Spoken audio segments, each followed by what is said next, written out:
How can students stay connected while living in the most socially disconnected generation that has ever existed? How will the effects of the COVID-19 pandemic and social distancing affect students' ability to connect and care for each other? These questions are occupying the minds of parents, teachers, and educators across our nation. The answer is friendship. The answer is Frenzy. When we learn friendship, we learn it for life. Start a Frenzy in your school today.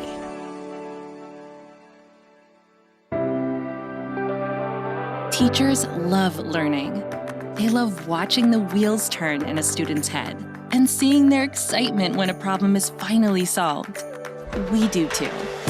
That's why we launched Facts Ed Coaching, a fully customizable professional development program. Like a head coach uses film, we use patented video technology to support teachers and improve their skills. Teachers record lessons. Coaches give feedback in video. Then they meet virtually or in person to strategize for upcoming lessons, all on your schedule. Plus, we'll help you find funding to cover the cost of your coaching program. Because when teachers are empowered to pursue their love of learning, everyone wins. Learn more at factsed.com/coaching.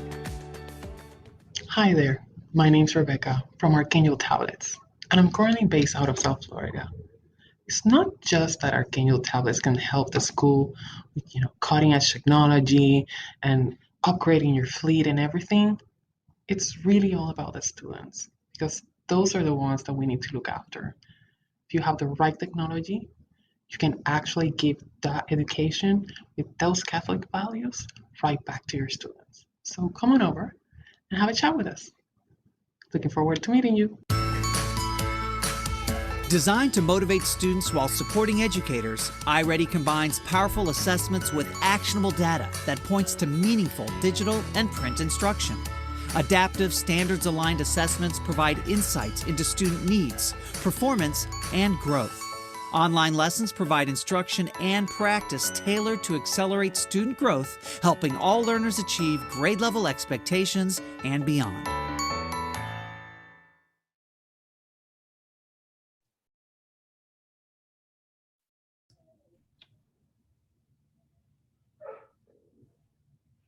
Welcome to the NCEA 2021 session entitled Developing Scholars with a Sensitivity to Designed Injustices in Virtual Spaces. Our presenter is Gerald D. Smith, Jr. We invite you to actively engage with this presentation using the messaging and questions functioning in the event platform.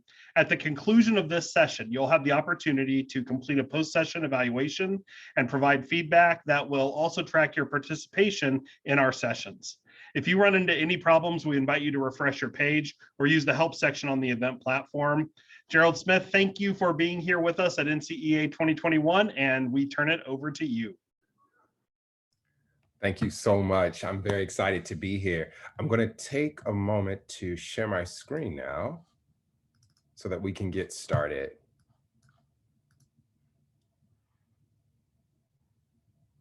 Alrighty, as was mentioned, today we'll be talking about developing scholars with a sensitivity to design injustices in virtual spaces.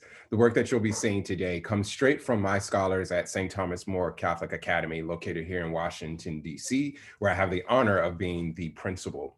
We're going to look at a lot of work that we've been working on over the course of this year during a pandemic. The majority, if not all of it, was done in a virtual space. We're going to learn a little bit about thinking routines and how we've used those in a virtual space. And I'm going to provide you guys with some of those resources that we've used within our classroom and additional resources that you can go down a rabbit hole of learning and creating and curating your own lessons around this artwork of developing scholars with a sensitivity to design injustices. So as Catholics, it's very important that we begin with prayer. So I'm going to take a moment to ask you to find yourself in a reverent place. We're going to do our family prayer for justice and human dignity. Loving and faithful God, we come to you, Father, to ask that through your Son, Jesus, and in communion with the Holy Spirit, you help us in the battle against America's original sin of racism that divides us from being the body of Christ that we are called to be as your children. We implore you to give us your wisdom so that we may build a community founded on the gospel message of the life and dignity of all people from the womb to the tomb, and to live in communion like the divine communion of the Holy Trinity. Bless parents that they may form their children in faith to love one another regardless of skin color, ethnicity, and national origin, just as Jesus loves us. Bless and protect all of us as we live out our faith in being instruments of your peace. As St. Francis said, fill us with a thirst for justice and righteousness. Hear our prayer and give us the courage, compassion, and perseverance to root out any form of injustice within our communities and to bring the healing love of Christ to all in need. Blessed Virgin Mary, Mother of our Church, hasten to help us and intercede on our behalf so that our Archdiocese and all those present at NCA today can continue to witness to the gospel message of life and dignity of all people. Amen. That was written by the Most Reverend Wilton Gregory, the Cardinal and Archbishop of Washington, D.C. So again, I am Gerald Smith. I'm a 12th-year educator. I did most of my education at St. Thomas More Catholic Academy, where I taught science and math. And then I went over to Bishop McNamara High School, where I had the opportunity to teach 9th and 12th grade physics and chemistry. I'm a 3rd-year principal, God-fearing, husband, traveler, and reader, and native Washingtonian. And I think that sums up everything you need to know about me. And I have the opportunity to lead some of the most amazing people that I'll ever know, my scholars. These young men and women come from various backgrounds. Most of them are from low socioeconomic status and have a hands-on experience of oppression, whether that's socioeconomically or religiously or ethnically because of their race. And so when we begun this work, it was very important to me that we provided our scholars with the tools to build a sensitivity in them to the injustices around them, especially in systems that they're going to navigate, be that school, be that their workplace, be that the government, be that their neighborhoods. So each and every day, we're working at St. Thomas More to build our scholars for 2 goals, college and heaven. And then a 3rd goal is to be anti-racist, which is work that we do consistently, no matter what. We tether between racist acts and anti-racist acts, just as we do with sinning and not sinning. And so throughout this lesson, we're going to explore a little bit of how we build that sensitivity in our scholars. Before we begin though, I'd be amiss to not thank some people that have really impacted my work over the last 2 years as principal. The first, I'd like to thank our STM scholars and our educators who really make this work possible. The Consortium of Catholic Academies, which St. Thomas More is a part of. We're one of 4 schools rooted in this work of building young men and women that are just and humane. Jim Reese, who's the Professional Development Director at Washington International School, who's provided a lot of professional development for my educators and as myself through this work of using thinking routines and Project Zero ideas. Elise Heil, who's the principal of Sacred Heart, one of the schools that is also a part of the Consortium of Catholic Academies. She's a great thought partner of mine. Sarah Shea, who goes by Shea, who is the project manager of Justice by Design, which you'll learn a little bit about today. And Edward Clapp, who is the principal investigator at Project Zero's Harvard University's Graduate School of Education, who has really provided us at St. Thomas More and a number of others with an idea of making thinking visible, but also how do we make within our curriculum to build the agency of our scholars. And so let's begin. We are called, as Catholic school educators and leaders, we are called to stand with and for the marginalized, called to be just and humane, called to confront that which makes us uncomfortable. And over this year, many things have made us uncomfortable as a nation and as a global world. And in this particular sense, looking at our original sin, as we talked about in our prayer, of racism, makes us very uncomfortable, but it is work that we must do, especially for those that are marginalized. And so how do we go about doing that? Well, at the Archdiocese of Washington, we have an anti-racism initiative that we're made in God's image, and we're praying and working to end the sin of racism. But as Catholics, we are rooted in one of the social Catholic teachings with the life and dignity of the human person. We understand that we were all made in God's image and in his likeness. And if we truly believe that, we have a duty to uphold the dignity of the human person. But we've seen over the course of last year and years before that, that isn't necessarily done throughout the course of the world. So how might we as Catholic educators uplift this social Catholic teaching? Well, this work for me with my scholars all began with a t-shirt. And we used a thinking routine known as See, Think, Wonder, where our scholars had the opportunity to look closely at this image. And if you're viewing, you may see a couple of hashtags on there, and you may be reading some of them. Hashtag walking while Black, hashtag praying while Muslim, hashtag coughing while Asian are not crimes, hashtag change the USA. In Linda Sarsour's book, this t-shirt is referenced at a protest.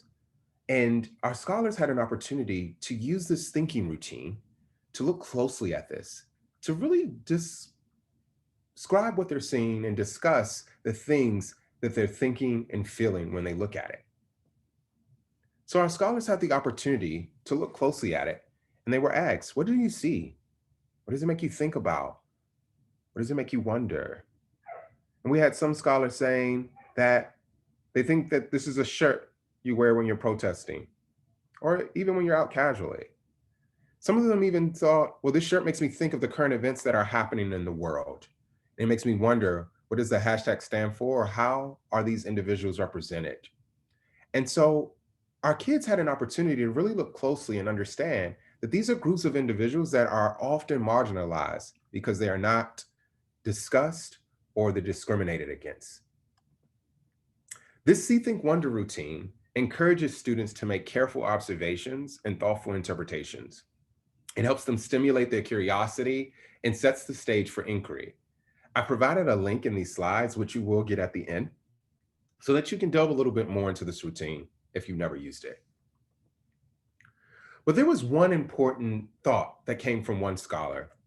One scholar said that this makes me wonder about how we've been protesting for a long time and nothing has changed. That's a 7th grader. We've been protesting for a long time and nothing has changed. And so when I read that thought, I asked a question. So where do we go from here? Well, first, we went back in time. And maybe you've seen this image before. A couple of our founding fathers coming together, developing the Constitution, previously signing the Declaration of Independence. And we looked closely at this image and we asked the kids using a Padlet while they're at home, and they're at home, our Padlet was a tool that we use for documentation of our learning. A couple of the questions were, what do you notice about the photograph? What do you see? What people, places, or objects are included? But more importantly, which ones are missing? Which ones are deliberately left out? What are your thoughts? What relationships can you make between those people that you see in the images? So there was this overarching thing for our scholars. I see all men. I see all white men. I don't see any women. I don't see any people of color. And through some research of what prompted the development of the Constitution and the Declaration of Independence, we came across another image that another artist created, where the faces of some of these members had red dots on them. And so we jumped back to our thinking routine, See, Think, Wonder. What were we seeing? What were we thinking? What were we wondering? And some amazing thoughts came from our scholars. But we found out that these red dots that were placed on by an artist signified the founding fathers and members that developed our Constitution, signed our Declaration of Independence. The red dots signify that they were also slave owners. Well, that's interesting, because if we created the Constitution to state that all men were created equal, and these were the individuals that created it, maybe the Constitution's a little more complex than we think, because we're literally marginalizing groups of people by having slaves. So our scholars were asked, why might this be an issue that our founding fathers were slave owners? Well, some said it was an issue because the founding fathers being slave owners show that the Constitution wasn't for people of color. And that People of color were still being treated like property or lower than everybody else. But the most important question that we asked our kids was that if you were given the opportunity to redesign those that were involved at the table, when we developed the Constitution, who might those individuals be? A number of people unanimously said we would put women at the table. We would have people of color at the table. Some people even said, I can guarantee you if women and people of color were involved in the Constitution being developed, the United States would definitely be different, maybe even better. One even believed, I don't believe police brutality would be a thing. So this is the thinking of our students as they're working to reimagine systems, looking closely at our government, looking closely at our education systems, and understanding that they have some power, which we're going to talk about a little bit more later. And so our kids have the opportunity to make in their physical space right at home. We had this opportunity to have them pick up things at St. Thomas More for them to use for crafts, magazines, papers, the actual picture of the Constitution. And the scholars redesigned their image. They redesigned who would be at the table to sign or amend the Constitution. And these are just two examples.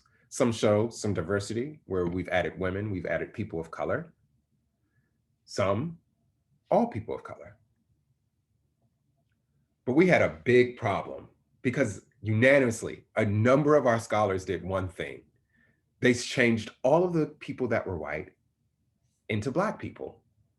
And a question was asked, well, if the table initially was all white men, and now we've made it all Black people, are we still promoting or perpetuating oppression?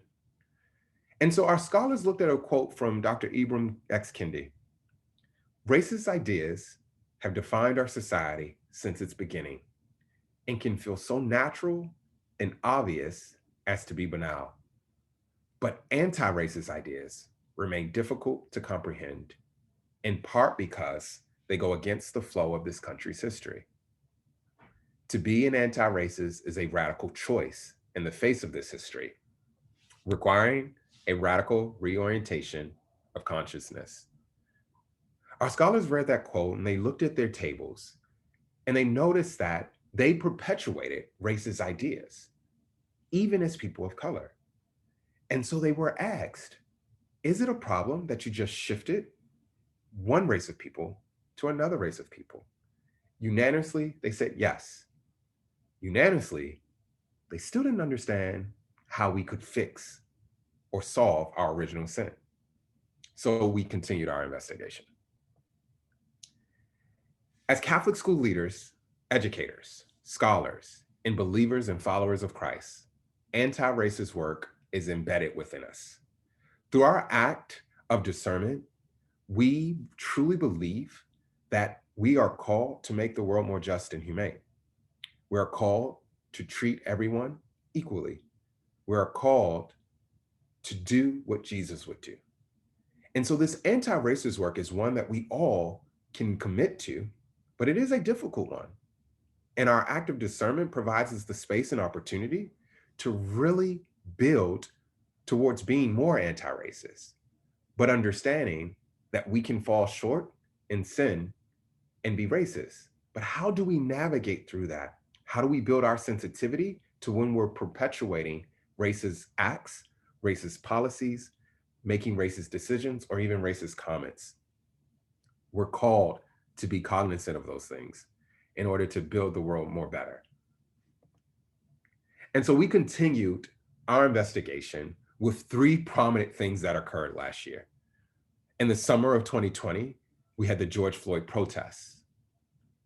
We were preparing for an election of 2020 that seemed to go on for a very long time, that led to the US Capitol riots or insurrection, and ultimately the inauguration. And so our scholars delved deeply into each of these moments in history that they literally were living in. And they had an opportunity to use a number of thinking routines and justice by design protocols to really analyze and understand what was going on in these particular systems that took place and how they could either perpetuate oppression or dismantle it. So I'm providing some resources in the slides. One is the toolbox of Project Zero thinking routines, which you'll see at the end of this slide.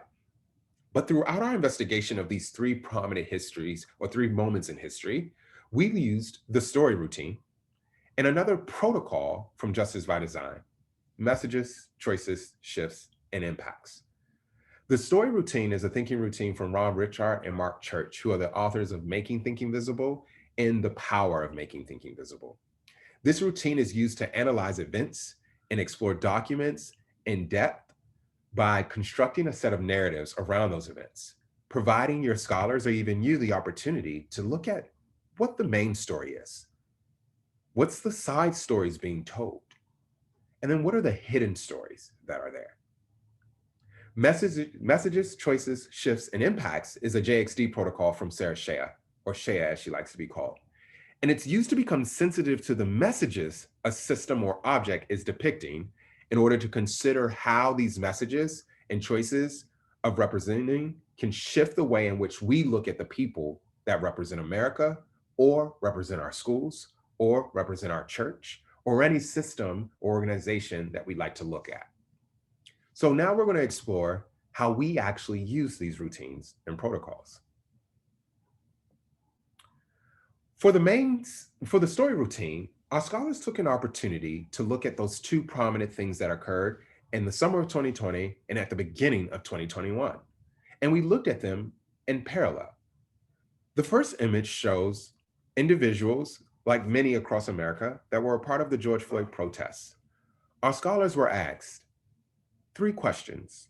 When you think of the George Floyd protests, even looking at this image, what is the main or central story that was being told? For many of them, the main story that was being told was a discussion of racism. A lot of the kids thought that the protests was being depicted in mainstream media as very negative. You saw a number of people being beaten, being arrested, being tear gassed.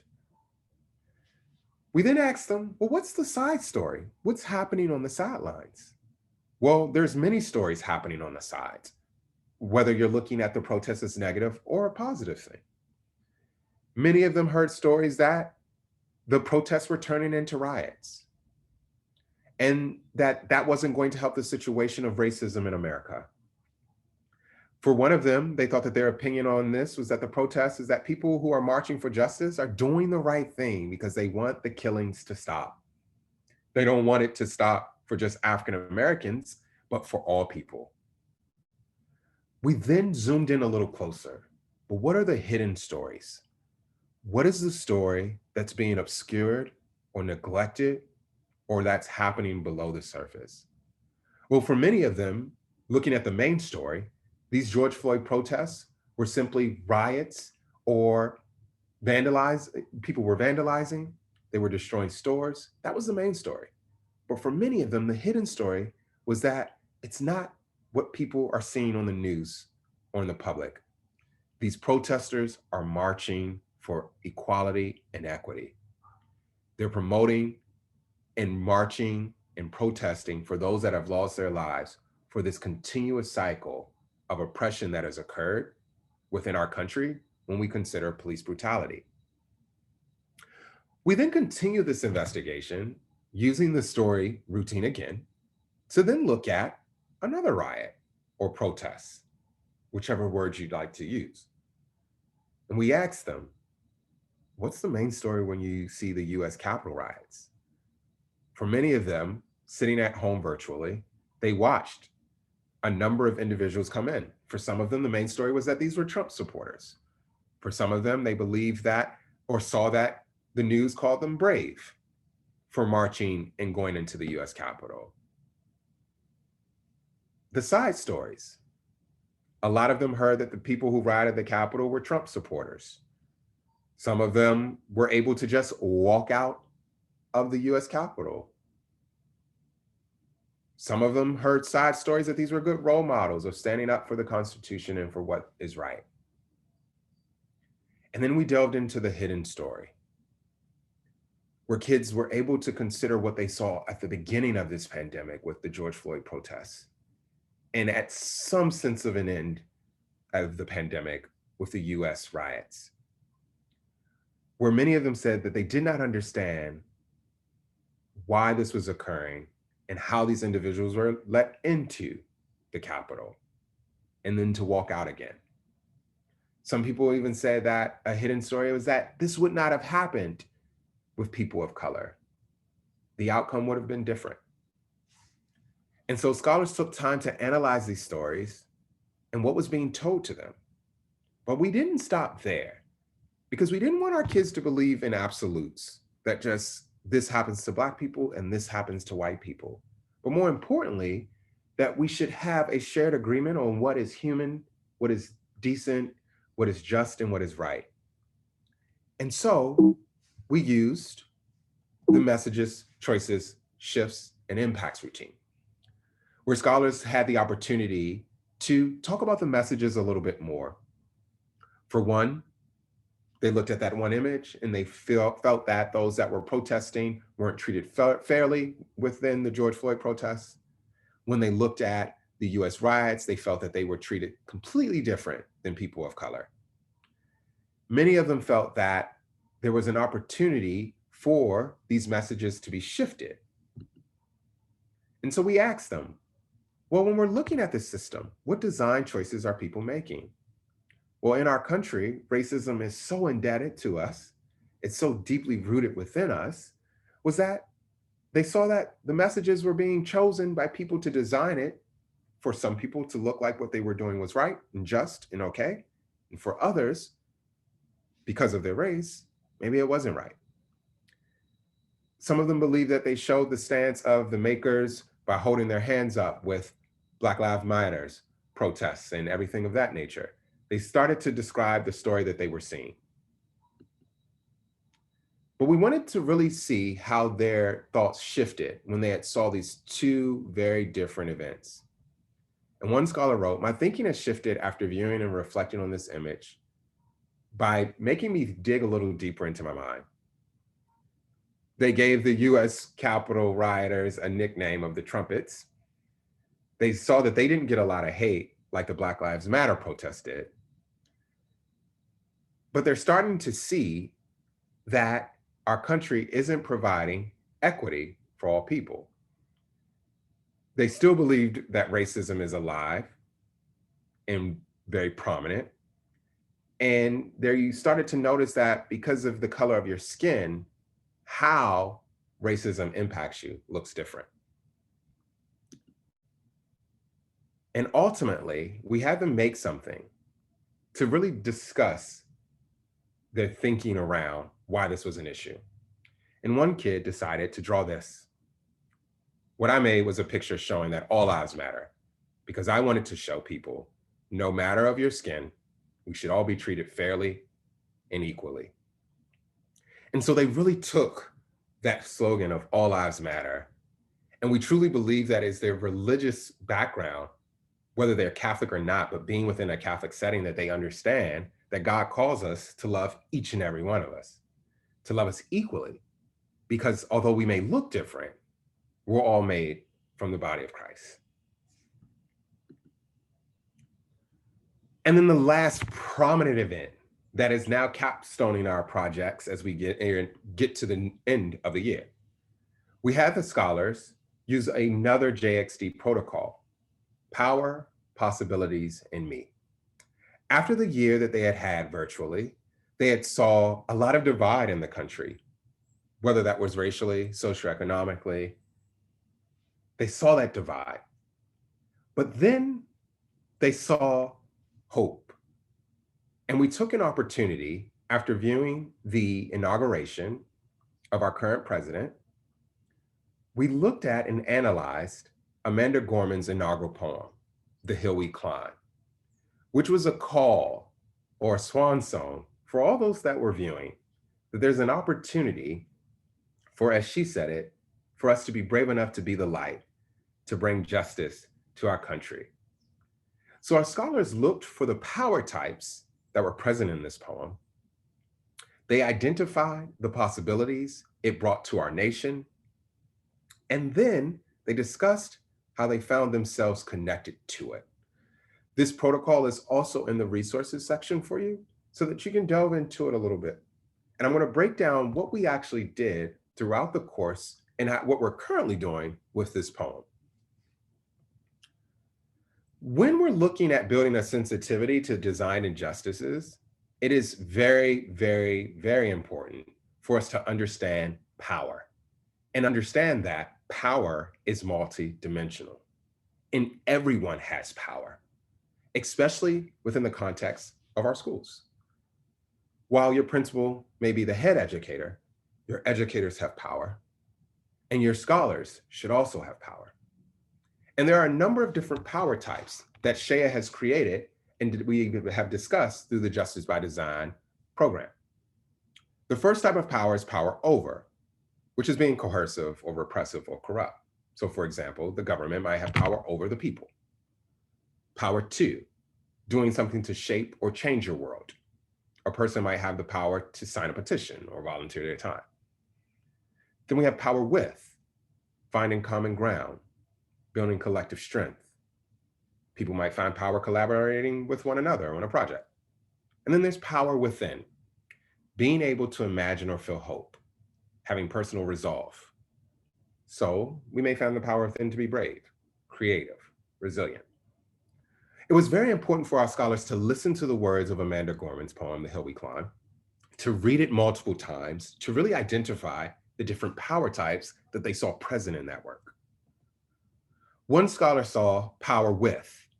I'm seeing this type of power when Amanda mentions that it takes more than one person to rebuild or finish this nation. It takes all of the US citizens to help repair this nation for the next generation.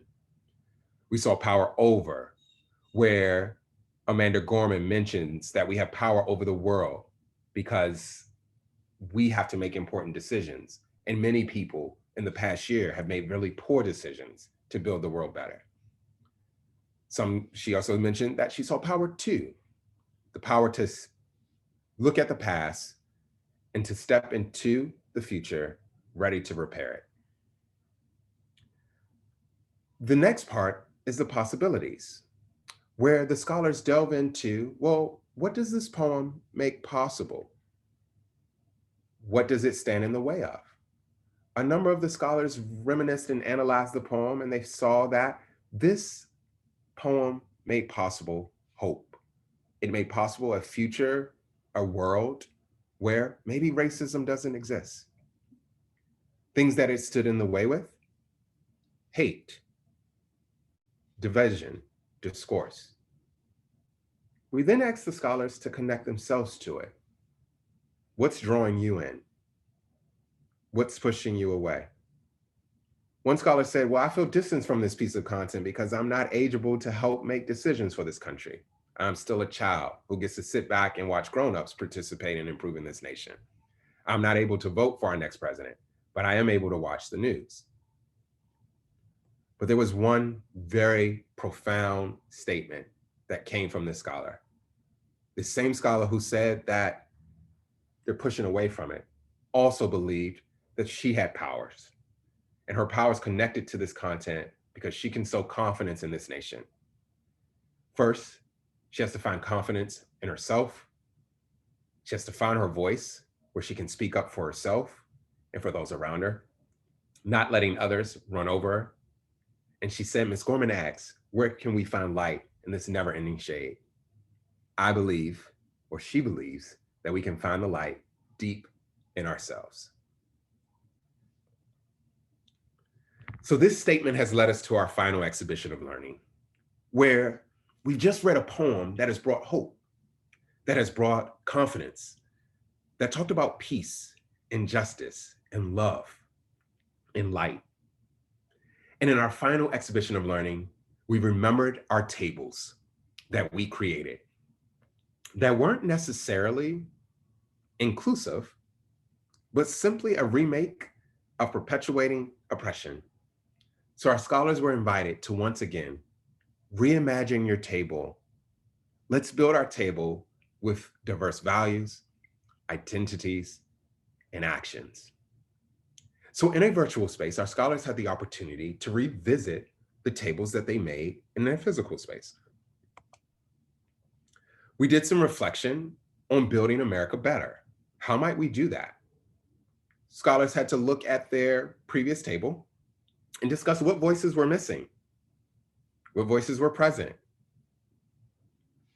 who needs to be added, does anyone need to be taken away? And it is here in this reflection that we have to pause, because in order to be sensitive to the design of unjust systems, one must first understand that the work begins with you. And this happens through discernment and reflection. When we talk about this anti-racist work, whether that's building a table, as our kids did here, or building a staff, or building an organization, before we do any of that, one that is rooted in equity and anti-racist work, we have to start with the work with us. Maybe that starts with a book. But I think we have something very powerful as Catholics: discernment. Having an opportunity to really identify what are our biases, both implicit and explicit. What are our shortcomings? Where do we tether on the line of being racist or anti-racist? And how might we make decisions and choices to be more anti-racist? How do we become more aware of our implicit and explicit biases that promote racist acts? Our scholars were invited to do just that. Well, look at your tables. What are you perpetuating in terms of oppression, and how could you change that? A number of scholars believed that they needed to add more than just people of color. They needed to add different races, different nationalities. They had to really consider Amanda Gorman's poem that calls us to be together. Using virtual tools, our scholars designed their tables in a virtual space, and they had an opportunity to reflect on these images, to discuss who they represented. And one scholar, after placing both her images, stated, "My table might not be brave enough to be the light Amanda Gorman has called us to all be, because I have people who have found their voices and others who haven't. I believe that if all the individuals at my table work together, they can help the others who haven't really found their voice. During this process, they can work together to set boundaries for the United States of America." And so, ultimately, our kids are now asking this question, looking at one of the most important tables in our faith and in the history of this world, the table at which Christ sits at. How can we be more like Christ in our lives as it relates to being anti-racist? And maybe you take a moment to reflect on that. Maybe you even drop it in the chat if you'd like to share. Our scholars are now looking at their tables, and they're looking for Christ. They're looking for individuals that are making those decisions to be more like Christ. Maybe that's through our Catholic president. Maybe that's through the mom that they've placed at the table to make the world better and more just and humane. Maybe it's Jesus Christ, working and promoting others to be more like him. And so, as we come to some bit of a close, I leave you all with this. A shift has occurred. Our nation is at a standstill. And with the slowing down of its citizens, we have an opportunity to shift our history. And what a journey we could do that with as Catholics. Gyasi stated in an article, 2020 was considered a racial reckoning, but in a country in which there was a civil war and the civil rights movement 100 years apart, how long a reckoning need take? When, if ever, will we have reckoned? And as a Marvel superhero fan, it's only fitting to have the Black Panthers quote, "In times of crisis, the wise build bridges, while the foolish build barriers. We must find a way to look after one another as if we were one single tribe." And we are, as human beings, as the children of Jesus Christ. We are one. And so we complete with words from the Cardinal. As we remain still on the threshold of a new millennium of Christianity, we stand at a hopeful juncture where the church can fulfill the nobility of its mission and live out the dignity of a documented history, Cardinal Gregory said. Those in leadership of tomorrow's church will be judged by a much higher standard, one that is rooted in the gospel and the Catholic Church's ability and obligation to reconcile and heal the sins of humanity, as well as those that may still lodge in the heart of the church herself. And I leave you with this: be subject to one another out of reverence for Christ. There is neither Jew nor Greek, male nor female, slave nor free, for you are all one in Christ Jesus. And as we conclude, we have a lot of time for questions, but I'd like you to consider these, and I'd love to see them in the chat after I stop sharing my screen in a second. Why might this work of building a sensitivity to design injustices matter to our school, our church? What about our school communities? Why might this work matter to you? Oops. And I'm going to open up the chat. I'm going to go back to the questions and then open up the chat. And I see some questions in there. So feel free to do that. I'm going to answer a couple questions. How do you help students hold back opinions when trying to look at topics without taking them at face value? That's a great question. Opinions come out very often. And so one of the norms that we set in the class is for our kids not to talk in absolutes. With these different routines that I've provided resources for you, they give you some question stems and different question starters to really have them think about the context of the images they're looking at or the context of the work that you've developed that help really, really well. With those See, Think, Wonders, a lot of those JXD protocols, some opinions do come up, but we try to create that norm of not talking in absolutes or not necessarily looking at the image one-sided. It provides us an opportunity to also bring other contexts of work in that challenges those opinions. And providing that safe space for when those opinions do come up, that they have the opportunity to share them, but also that they have the opportunity to understand that they could receive something that shifts their thinking. It also depends on the context of work that you're using, the actual content. Finding something very powerful that you can't just come up with, oh, that's my opinion and that's it, but being able to look at things from all sides. There are a number of other protocols that provide you that, protocols and thinking routines that provides you and your scholars the opportunity to look outside of just that one, to look closely at these things, find the complexities of these systems, and then enjoy some opportunity to reimagine them and shift your own thinking. And then I have another question. Did you receive any negative feedback from the community of the school for discussing these topics so directly? No, actually, we got a lot of questions around why we weren't talking more about current events. I do teach a predominantly African-American community. We have a little diversity, but it provided us an opportunity to discuss this collectively. We even invited our parents into these investigations as we went through them. A lot of letters went home to discuss with our families about what it is that we were going to discuss and what they were interested in and not interested in us discussing. But the majority of them really found these protocols a safe space for them to even do these same things at home in terms of facilitating these discussions. Oh, there's a lot of questions up. Got that one? Did you vary the lesson based on grade level? How were your teachers able to adapt? Yes, so that's a great question. This work was done with our middle schoolers. For our younger scholars, this work of anti-racist work, we're still developing and building alongside a lot of professional developments that we're doing. We focus very heavily on friendship and accepting each other's differences at those younger ages.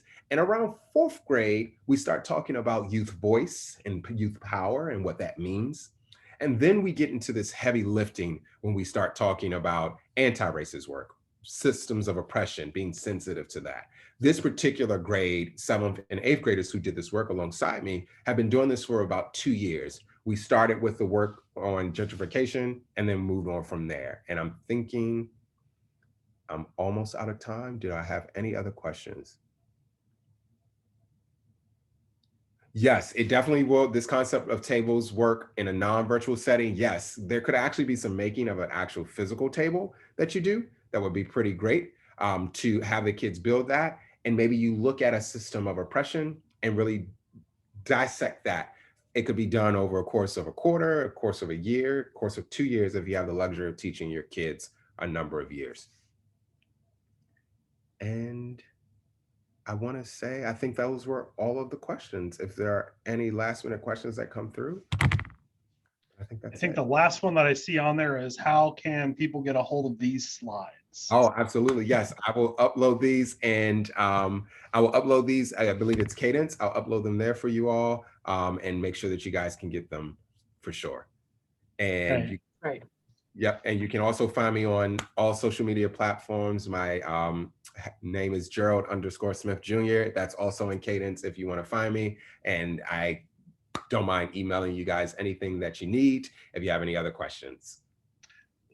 Gerald, thank you so much. This has been an amazing session. One of the highlights for me. For those of you watching, please make sure that you complete your post-session evaluation, which I am sending to you now.